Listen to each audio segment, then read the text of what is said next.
কিন্তু সে পাকনামি করে সে নিজের আবেগে আল্লাহর রাস্তায় কুরবানি করার জন্য পশু ক্রয় করেছে। আকিকা দেওয়া যাবে, তবে সুন্নতের খেলাফ হবে পরের 2 দিন।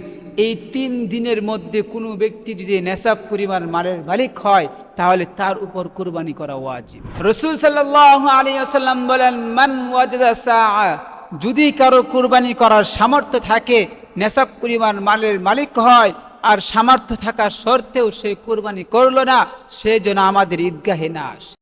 সম্মানিত মুসল্লি কেরাম, একবার চিন্তা করে দেখেন যে কুরবানির কতটুকু গুরুত্ব রয়েছে। কুরবানি আমাদের কি করতেই হবে। যারা নেশাব পরিমাণ মালের মালিক, যাদের উপরে জাকাত দেওয়া ফরজ, তাদের উপর কুরবানি দেওয়া ওয়াজিব।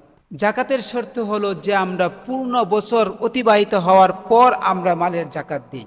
আর কুরবানির ক্ষেত্রে এরকম কোনো শর্ত নাই। কুরবানির ক্ষেত্রে হলো শুধু 3 দিন, ঈদের দিন আর ঈদের পরের 2 দিন।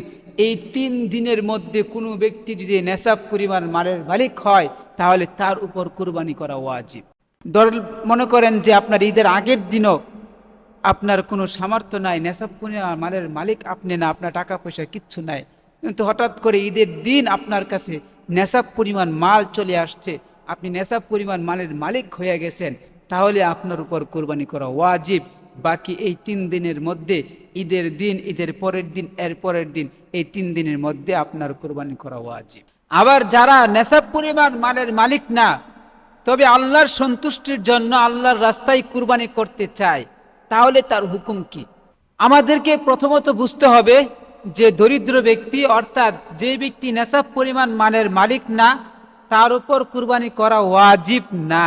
তবে সে আল্লাহর রাস্তায় কুরবানি করার জন্য একটি পশু ক্রয় করেছে, তাহলে ওই পশুটা আল্লাহর রাস্তায় কুরবানি করা ওয়াজিব হয়ে যায়। আল্লাহ না করুক, যদি কোনো কারণবশত ওই পশুটা মারা যায়, তাহলে তাকে দ্বিতীয় আরেকটা পশু ক্রয় করে আল্লাহর রাস্তায় কুরবানি করা ওয়াজিব। তাকে কুরবানি করতেই হবে। কারণ একটাই, আমাদেরকে প্রথম বুঝতে হবে যে তার দরিদ্র ব্যক্তির উপর কুরবানি করা ওয়াজিব না। আল্লাহ তাআলা দরিদ্র ব্যক্তির উপরে কুরবানি করা ওয়াজিব করেন নাই, কিন্তু সে পাকনামি করে সে নিজের আবেগে আল্লাহর রাস্তায় কুরবানি করার জন্য পশু ক্রয় করেছে, আর ওই পশুটা আল্লাহর রাস্তায় কুরবানি করা আল্লাহ ওয়াজিব করে দিয়েছে। ওই পশুটা মারা যাওয়ার কারণে দ্বিতীয় পশু কিনে হলেও আল্লাহর রাস্তায় কুরবানি করা তার জন্য ওয়াজিব হয়ে যায়। এখন আমাদের কি বুঝতে হবে যে আমরা যে পশুটা আল্লাহর রাস্তায় কুরবানি করব, ওই পশুটা কোন সময়, অর্থাৎ কতটুকু বয়সে কুরবানি করার উপযুক্ত হয়। আমরা গরু, মহিষ, উট, দুম্বা, বকরি কুরবানি দিই। বকরির ক্ষেত্রে হলো, যেই বকরিটা আমরা কুরবানি দিব, ওই বকরির বয়স কমপক্ষে 1 বছর হতে হবে। যদি 1 বছর না হয়, ধরেন 7-8 মাস একটা বকরির বয়স হলো, কিন্তু ওই বকরিটাকে দেখতে তাজা, শক্তিশালী, 1 বছর 1.5 বছরের বকরির মতোই, তাহলে ওই বকরি দ্বারা কুরবানি দেওয়া জায়েজ আছে। এখন আসি আমরা যে গরু যে কুরবানি করব, গরুর কতটুকু বয়সে গরু কুরবানি করা উপযুক্ত হয়। একটা গরু সর্বনিম্নে কমপক্ষে 2 বছর বয়স হতে হবে। 2 বছর থেকে যদি 1 দিন কম বয়স হয়, তাহলে ওই গরু দ্বারা কুরবানি দেওয়া ওয়াজিব না, কুরবানি দেওয়া জায়েজ নাই। এখন আমরা আসি, আমরা যে মহিষ কুরবানি দিব, ওই মহিষও 2 বছর বয়স অতিবাহিত হতে হবে। 2 বছরের কম হলে ওই মহিষ দ্বারা কুরবানি দেওয়া জায়েজ না। তবে আমরা যারা উট কুরবানি দিব, উটের বয়স সীমা হলো 5 বছর অতিবাহিত হবে। যদি 5 বছরের কম হয়, তাহলে ওই উট দ্বারাও কুরবানি দেওয়া জায়েজ না। 5 বছর অতিবাহিত হওয়ার পরই ওই উট দ্বারা কুরবানি দেওয়া জায়েজ। এখন আমরা আসি যে আমরা অনেকেই কুরবানির সাথে আকিকা দিতে চাই। তো কুরবানির সাথে যে আকিকা দিব, এর হুকুম কি? অবশ্যই কুরবানির সাথে আকিকা দেওয়া যাবে, কিন্তু এটা সুন্নতের খেলাফ। কারণ একটা সন্তান যখন জন্মগ্রহণ করে, তাহলে ওই সন্তানটার 7 দিন অতিবাহিত হওয়ার পর 7 দিনের মাথায় সুন্দর একটা নাম রাখা, 7 দিনের মাথায় আকিকা দেওয়া হলো সুন্নত। 7 দিন না হয় 14 দিনের মাথায়, 14 দিনের মাথায় না হয় 21 দিন, এভাবে দিন পার হতে থাকে।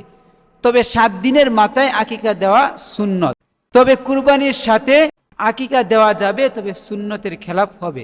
সুন্নত আদায় হবে না, আকিকা আদায় হয়ে যাবে। এখন আমরা আসি যে আকিকা যে আমরা কুরবানির সাথে দিব, তাহলে ওই কুরবানির সাথে আমরা দেওয়ার নিয়মটা কি? যদি কোনো মেয়ের নামে অর্থাৎ মহিলার নামে যদি আকিকা দেয়, তাহলে ওই গরু হোক, মহিষ হোক, উট হোক, যেটার সাথে আপনি শরিক হবেন, আকিকার শরিক করবেন, তাহলে ওই মহিলার নামে যদি আকিকা দেন, তাহলে আপনাকে যে কোনো এক শরিকে নিয়ত করতে হবে আকিকা। আর যদি কোনো পুরুষের নামে অর্থাৎ ছেলের নামে যদি আকিকার নিয়ত করেন, তাহলে 7 শরিকের যে কোনো 2 শরিকে আপনাকে আকিকা দিতে হবে। যদি আপনার কারণবশত আপনার 2 শরিকে আকিকা দেওয়ার সামর্থ্য আপনার নাই, তাহলে এক শরিকেও যদি আপনি আকিকা দেন, আকিকা আদায় হয়ে যাবে, জায়েজ আছে। এখন আমরা আসি যে আমরা কোন পশুর মধ্যে কয় ভাগে অর্থাৎ কয় শরিকে আমরা কুরবানি করতে পারবো। বকরির ক্ষেত্রে 1 শরিকি, বকরির মধ্যে কোনো শরিক বাড়বে না। যে ব্যক্তি বকরি কুরবানি দিবে সে একাই একটা বকরি কুরবানি দিতে হবে। আর মহিষ, গরু, উট ওইগুলির ক্ষেত্রে, গরুর ক্ষেত্রে হলো 7 শরিকে, সর্বোচ্চ 7 শরিকে কুরবানি দিতে পারবে।